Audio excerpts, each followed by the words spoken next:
On a appris cette nouvelle tout au début de cette semaine. C'est l'annonce de Joseph Kabila qui a dit que je reviens par la partie orientale. Est-ce qu'il n'est pas là en train de plomber votre initiative? Je me demande toujours, cette annonce-là, c'est qu'il revient dans quelles conditions?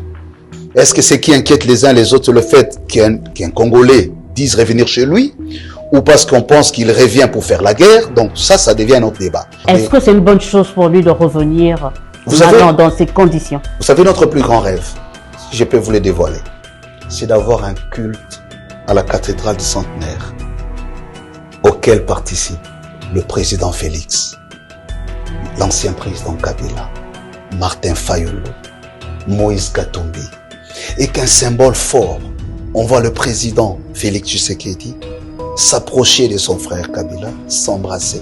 C'est quoi la différence entre la démarche de la 5OSCC et les consultations initiées récemment par le Conseil spécial du chef de l'État? J'ai ouï dire que ces consultations visaient la mise en place d'un gouvernement d'union nationale.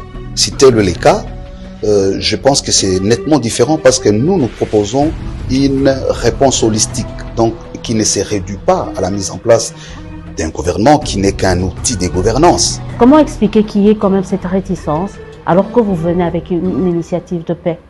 Il y a trois raisons, à notre sens. Premièrement, il y a la tendance de ceux qui sont dans les affaires, qui pensent que cette initiative aurait comme finalité les renversements des équilibres qui existent. Donc, ils vont perdre leur poste et tout le reste. Il avait votre calendrier, le chef de l'État?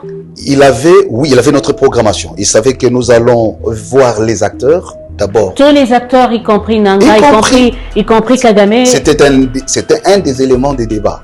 Est-ce qu'en y allant d'abord, par rapport à cette démarche, vous avez eu l'accompagnement de l'État congolais?